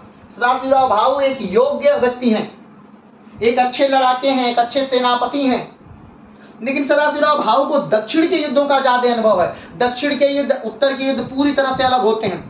दक्षिण में जंगल है तो छिप करके युद्ध कर लिया जाता है, कहीं से सेना आई, कहीं की मारी और कहीं निकल गई। पहाड़ हैं तो युद्ध हुए, छोटी सी पहाड़ियों पर युद्ध हो गया, कुछ सेना इधर है, कुछ सेना उधर है, कुछ सेना उधर लड़ रही है, तो वहां पर वो अच्छा युद्ध लड़ते हैं, छापामार युद्ध अच्छा करते हैं। लेकिन ये सदाशिवराव भाऊ के लिए पहला समय था जब 2 सेनाएं आमने सामने खड़ी होकर के बड़ी लड़ाइयां लड़ रही थी उत्तर भारत में। तो सदाशिवराव भाऊ को उत्तर भारत में युद्ध का एकदम अनुभव नहीं था। यह अनुभव सिर्फ रघुनाथ राव को था जो युद्ध में नहीं आए थे। तो ये भी एक कारण था हारने का। सदाशिवराव भाऊ के यानी मराठों के हारने का यह भी कारण था कि उनका जो सेनापति है उसे युद्ध उत्तर भारत में लड़ने का अनुभव नहीं है। तो ये भी क्या है, युद्ध मराठों के हारने का एक कारण है। आगे बढ़ते हैं, मराठों की उत्तर भारत की नीति। मराठों ने अभी तक उत्तर भारत में जितने राज्य हैं उनके साथ अलग प्रकार का व्यवहार किया है। मराठों का कर ज्यादा है, माने कि हम आपके अधीन हैं तो हम आपसे कर ज्यादा ले रहे हैं। अधीन के राज्यों का कर ज्यादा लेना, और जो अधीन राज्य हैं उनके राज्यों के आंतरिक मामलों में हस्तक्षेप करना। राजा कौन बनेगा, राजकुमार कौन बनेगा, उत्तराधिकारी कौन बनेगा, क्या चीज कैसे होगा, सेनापति कौन बनेगा, ये सारी बातें मराठे फिक्स करने लगे थे। तो इससे जो राजा थे वहां के वो नाराज हो गए थे, राजा नाराज हो गए थे मराठों से कि आप मेरे आंतरिक मामलों में क्यों हस्तक्षेप कर रहे हैं, हम आपको कर दे रहे हैं, आप हमारे साम्राज्य से कर ले रहे हैं, हम आपके अधीन है, फिर भी आप हमारे आंतरिक मामलों में हस्तक्षेप कर रहे हैं। तो ये भी एक कारण था कि मराठों ने अपने उत्तर भारत के सारे दोस्तों को नाराज कर लिया था। किसी को उत्तर भारत में दोस्त ही नहीं बनाया था जो रसद देने के लिए तैयार हो जाए, जो उनके साथ लड़ने के लिए तैयार हो जाए, जो उनके साथ मरने के लिए तैयार हो जाए। तो ये भी एक कारण था मराठों के क्या करने का, हारने का। आगे बढ़ते हैं। मराठा का सहयोग उत्तर भारत के राजकीय सहायता न दिया जाना। ठीक, आगे बढ़ते हैं। अब्दाली की फौज का अच्छी होना। अब्दाली की फौज अच्छी थी, बात हो चुकी है कि अब्दाली की फौज जो है वो बेहतरीन है। किससे? मराठों की अपेक्षा अब्दाली की फौज क्या है, अच्छी है। अब्दाली की फौज में आधुनिक हथियारों का प्रयोग होना, आधुनिक हथियार है अब्दाली की फौज में, ये भी अब्दाली के फौज को जीतने का एक कारण है। आगे बढ़ते हैं। सदाशिवराव भाऊ का बात करने में कुशल न होना।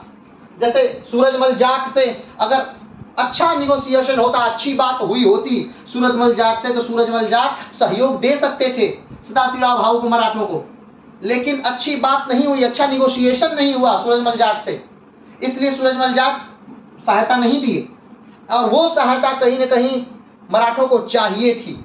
अगर वो सहायता मिल जाती, सूरजमल जाट की सहायता मिल जाती, तो मराठे उस युद्ध को क्या कर लेते, जीत लेते। लेकिन सदाशिवराव भाऊ जो है वो अच्छा बात नहीं कर पाते हैं, किसी से अपना कार्य नहीं निकलवा पाते हैं। वो तलवार वाले आदमी हैं, अच्छी तलवार चलाना जानते हैं, लेकिन अच्छी बात करना नहीं जानते। लेकिन एक अच्छा जो डिप्लोमेट होता है उसे अच्छी तलवार चलाने के साथ साथ अच्छी बातें करना भी आना चाहिए। तो ये भी एक कारण था मराठों के हारने का।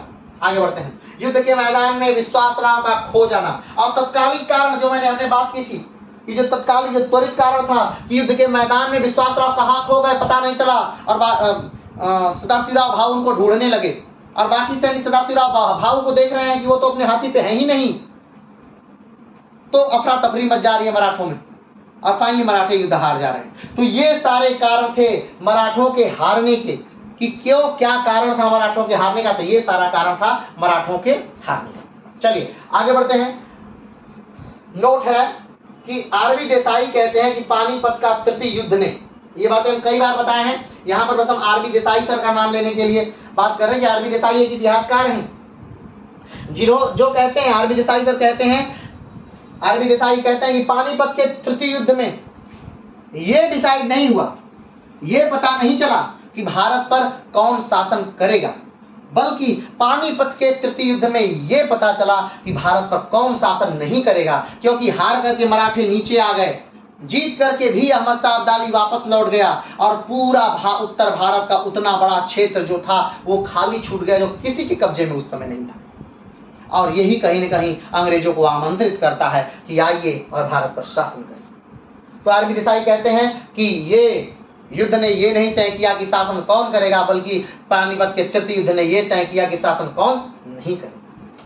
चलो आगे आते हैं। पानीपत के तृतीय युद्ध के बाद की स्थिति। पानीपत का तृतीय युद्ध तो हो गया, पहली बात जो हुई पानीपत का तृतीय युद्ध क्यों हुआ, युद्ध कैसे हुआ, युद्ध में क्या क्या हुआ। फिर अगला कि युद्ध में मराठों के हारने का कारण क्या था, और अब बात ये हो रही है कि युद्ध के बाद क्या हुआ, पानीपत के तृतीय युद्ध के बाद की स्थिति, युद्ध के बाद क्या स्थिति रही, क्या हुआ युद्ध के बाद। तो आइए इस पर बात करते हैं। मराठों का प्रभाव उत्तर भारत में समाप्त हो गया।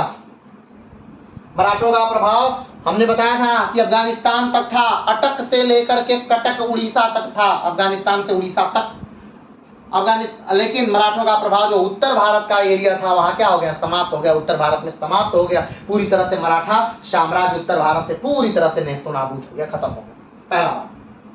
दूसरा, विश्वासराव के मर जाने से रघुनाथ राव को लगता है कि वह राजा बन सकते हैं, जिसके कारण प्रथम आंग्ल मराठा युद्ध होता है। ये सबसे बहुत बुरा हुआ, सबसे बुरा यही हुआ। अगर हमसे कोई पूछे कि सबसे बुरा क्या हुआ पानीपत के युद्ध में, तो मेरा मानना है कि पानीपत के युद्ध में सबसे बुरा हुआ विश्वासराव का मर जाना। क्योंकि अगर विश्वासराव नहीं मरे होते तो कहीं ना कहीं सदमा नहीं लगता बालाजी या नाना साहब को। नाना साहब को अगर सदमा नहीं लगता तो मरते नहीं, अब फिर से मराठा उठ खड़े होते। और चलिए नाना साहब मर भी गए तो विश्वास राव अगर रहते तो उत्तराधिकार का युद्ध नहीं होता। और रघुनाथ राव को यह नहीं लगता कि वो राजा बन सकते हैं। रघुनाथ राव कौन है? तो रघुनाथ राव लड़के हैं बाजीराव के, और उनको लगता है कि अब बाजीराव जो हैं ये तो मर गए। 61 में बालाजी बाजीराव, इसी युद्ध के कुछ ही महीने बाद बालाजी बाजीराव मर गए। अब बालाजी बाजीराव तो मर गए और उत्तराधिकारी कौन था? तो विश्वास राव तो पहले ही मर चुका था। तो रघुनाथ राव को लगा कि भाई साहब मैं राजा बन सकता हूं। क्यों? क्योंकि अभी बाकी लड़के जो हैं, बालाजी बाजीराव के जो बाकी लड़के हैं वो तो अभी नाबालिग हैं, अभी तो बालक छोटे हैं, तो वो कैसे लड़ सकते हैं, वो कैसे राजा बन सकते हैं? तो रघुनाथ राव को लगा कि भाई साहब रघुनाथ राव हम स्वयं राजा बन सकते हैं। रघुनाथ राव को ये लगा। तो इसके चलते मराठों में आपस में ही गृह युद्ध की स्थिति हो गई। ठीक। और जब ध्यान दीजिएगा, यहां पर बालाजी बाजीराव मर गए, पानीपत के तृतीय युद्ध के बाद बालाजी बाजीराव कुछ ही समय बाद मर गए। अब बालाजी बाजीराव मरेंगे तो कौन राजा बनेगा? तो राजा बनेंगे विश्वास राव। लेकिन विश्वास राव तो पहले ही यानी पानीपत के तृतीय युद्ध में ही विश्वास राव मर चुके हैं। तब राजा कौन बनेगा? तब अगला है माधव राव। तो माधव राव तो अभी छोटे हैं, लेकिन फिर भी माधव राव को ही गद्दी क्या कर दी जाती है? दे दी जाती है। लेकिन रघुनाथ राव इतनी आसानी से इनको गद्दी नहीं देने देते हैं। लेकिन फिर भी एक युद्ध होता है, उसमें रघुनाथ राव जीत जाते हैं। माधव राव को कैद कर लेते हैं, लेकिन फिर भी माधव राव कुछ दिन बाद निकल जाते हैं। माधव राव फिर से लड़ते हैं रघुनाथ राव से, और माधव राव फिर से क्या होते हैं? जीत जाते हैं और रघुनाथ राव को कैद कर लेते हैं और माधव राव पेशवा बन जाते हैं। ठीक, आगे बढ़ते हैं। इस युद्ध में के बाद उत्तर भारत में एक खाली स्थान आ गया, क्योंकि 18वीं शताब्दी में मराठा शक्ति बहुत ज्यादा शक्तिशाली थी। हमने कहा कि उत्तर भारत में नर्मदा के ऊपर का पूरा भाग जो है खाली हो चुका है। उत्तर भारत दूर तक वो शासन अब नहीं कर पा रहे हैं, कौन? मराठे। तो उत्तर भारत का पूरा इलाका क्या हो गया? खाली हो गया। तो अब उत्तर भारत के इलाकों में कौन शासन करेगा? कौन राज्य करेगा? तो ये बहुत बड़ी बात हो गई कि उत्तर भारत का पूरा इलाका क्या हो गया? खाली हो गया। और मराठे शक्ति उस समय सबसे बड़ी शक्ति थी। उस समय 18वीं शताब्दी मराठा शक्ति सबसे बड़ी शक्ति थी। तो अब कौन राज्य करेगा? ये बड़ा खतरा हो गया। मराठों के हारने के कारण अंग्रेजों को एक सुनहरा अवसर मिल जाता है अपने साम्राज्य को बढ़ाने के लिए। याद करिए 1757 में प्लासी का युद्ध हो चुका था। 1757 में अहमद शाह अब्दाली दिल्ली पर आक्रमण करता है और 1757 में प्लासी का युद्ध होता है। यानी वो जो है अंग्रेज जो है अपने क्षेत्र का विस्तार कर रहे थे, लेकिन बंगाल तक ही अभी सीमित थे। लेकिन 1761 वाला जो युद्ध था मात्र 3 साल, 1757 से लेकर 4 साल में अंग्रेजों को यह पता चल गया कि अब मराठा शक्ति क्षीण हो चुकी है, कमजोर हो गई है। अब उत्तर भारत का पूरा इलाका खाली हो गया है। और याद करिए हेक्टर मुनरो के साथ 1764 का समय यानी बक्सर के युद्ध ने अंग्रेजों का आधिपत्य उत्तर भारत तक, अवध को हरा दिया गया, दिल्ली को हरा दिया गया और उत्तर भारत तक यानी बंगाल से लेकर के दिल्ली तक का पूरा क्षेत्र जीत लिया गया 1764 के बक्सर के युद्ध में, यानी दिल्ली से दिल्ली तक का क्षेत्र। चलिए आगे बढ़ते हैं। इस युद्ध में जिसने भाग नहीं लिया वो बहुत फायदे में रहा। यह युद्ध बहुत बड़ा युद्ध था, तो इस युद्ध में जिन लोगों ने भाग नहीं लिया वो बहुत फायदे में थे। क्यों बहुत फायदे में थे? जैसे सिख बहुत फायदे में थे, क्योंकि अब जब क्षेत्रों पर किसी का अधिकार ही नहीं है तो ऐसे समय में राज्य की स्थापना करना बड़ा आसान हो जाता है। तो सिखों ने अपना राज्य स्थापित कर लिया इसी समय में। 20 सालों के अंदर मात्र सिखों ने क्या कर लिया? अपना राज्य स्थापित कर लिया। ठीक है, तो इस युद्ध में भाग नहीं लिया वो बहुत फायदे में है। जैसे सिखों ने मात्र 20 सालों के अंदर अपना साम्राज्य स्थापित कर लिया। अगर 1761 का युद्ध मराठे जीत जाते तो हमारा देश कभी अंग्रेजों का गुलाम नहीं होता। अगर सच बात थी, अगर मराठे जीत जाते तो हमारा देश कभी भी अंग्रेजों का गुलाम नहीं होता। क्यों? क्योंकि जो बंगाल वाला इलाका था उसे भी मराठे कहीं न कहीं करके अंग्रेजों को हटा करके जीत लेते और अंग्रेज पूरी तरह से भारत से हटा दिए जाते और भारत को जीतना फिर क्या हो जाता? कठिन हो जाता, क्योंकि उतनी बड़ी शक्ति से आकर के अंग्रेज टकरा नहीं सकते थे। एक बार आपको याद होगा कि औरंगजेब से अंग्रेज टकराए थे, लेकिन हुआ क्या था? अंग्रेजों की बहुत बुरी हार हुई थी, बहुत बुरी हार हुई थी अंग्रेजों की। और 2 लोग औरंगजेब के दरबार में लौटते हुए आए थे और औरंगजेब ने बहुत सख्ती से पूछा था क्या है, तो उन्होंने कहा था कि हमारे लोगों को मुंबई में छोड़ दीजिए, आपके जनरल ने बंदी बना लिया है। तो किसी तरह छोड़ा उड़ा जाता है, तो बहुत बुरी हार होती है। औरंगजेब ने बहुत सारे शर्त रखे थे उनको छोड़ने के लिए, अंग्रेजों को भारत में व्यापार देने के लिए बहुत सारे शर्त लगे थे और अंग्रेजों ने माना था उस बात को। तो यहाँ पर भी वही बात थी, यहाँ पर मराठा शक्ति बहुत बड़ी शक्ति थी और अंग्रेज कभी इसे सीधे सीधे टकरा नहीं सकते थे और टकराते भी नहीं। अगर 1761 का युद्ध नहीं होता, मराठा कमजोर नहीं होते तो टकराते भी नहीं। चलिए आगे बढ़ते हैं। 1823 आते आते सिख साम्राज्य छोड़कर पूरा भारत अंग्रेजों के कब्जे में चला जाता है। ये जो युद्ध था, इसने कहीं ना कहीं, इस युद्ध ने कहीं ना कहीं भारत का, पूरी तरह से भारत को बदल दिया, भारत के इतिहास को बदल दिया, भारत के भूगोल को बदल दिया। यह युद्ध एक बहुत बड़ा निर्णायक युद्ध था जिसने अंग्रेजों को आमंत्रित किया कि आइए हमारे देश पर शासन करिए। इस युद्ध ने कहीं ना कहीं एक ही व्यक्ति की महत्वाकांक्षा ने पूरे मराठा साम्राज्य की नींव को हिला दिया। एक रघुनाथ राव ने पूरे मराठा साम्राज्य को बर्बाद कर दिया। एक रघुनाथ राव ने प्रथम आंग्ल मैसूर युद्ध करा दिया। एक रघुनाथ राव की महत्वाकांक्षा ने मराठाओं को नेस्तनाबूद कर दिया। तो आज हम लोगों ने पानीपत के पूरे युद्ध के बारे में अच्छे से सारी जानकारी प्राप्त की। आज, कल और परसों ये 3 वीडियो जो है ये पानीपत के युद्ध के बारे में ही था। तो पानीपत का युद्ध क्यों हुआ, पानीपत का युद्ध के कारण क्या थे, पानीपत में मराठों के हारने के क्या कारण थे, पानीपत के तृतीय युद्ध के बाद मराठों की क्या स्थिति रही या पूरे भारत की क्या स्थिति रही, पानीपत के युद्ध में कौन कौन भाग लिया, कैसे कैसे भाग लिया, युद्ध कैसे हुआ, ये पूरी बातें आज आप जानते हैं। अगर पानीपत के युद्ध से रिलेटेड किसी भी प्रकार का कोई प्रश्न है तो आप कमेंट बॉक्स में पूछ सकते हैं और मेरी तरफ से एक प्रश्न है, इसका उत्तर सब लोग आप लोग दीजिएगा।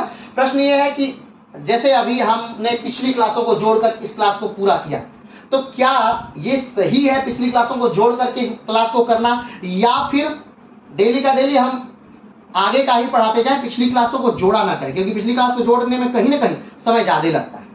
तो इस बात का उत्तर आप सारे लोग दीजिएगा कमेंट बॉक्स में। और हाँ, पानीपत का युद्ध कैसा लगा, पानीपत का युद्ध कैसा था, इस बारे में भी अपनी राय जरूर से जरूर लिखिएगा कमेंट बॉक्स में। तो आज के लिए इतना ही, फिर मिलते हैं, फिर मिलेंगे एक नए वीडियो के साथ। और अगले वीडियो में हम लोग क्या पढ़ेंगे, तो अब पानीपत के युद्ध के बाद अब कौन पेशवा बनेगा और किस प्रकार से मराठा साम्राज्य चलेगा, क्या मराठा साम्राज्य अपने नेस्तनाबूद हो जाएगा या फिर से अपने वर्चस्व को प्राप्त कर पाएगा, ये सारी बातें जानने के लिए फिर मिलेंगे अगले वीडियो में। तब तक के लिए जय हिंद।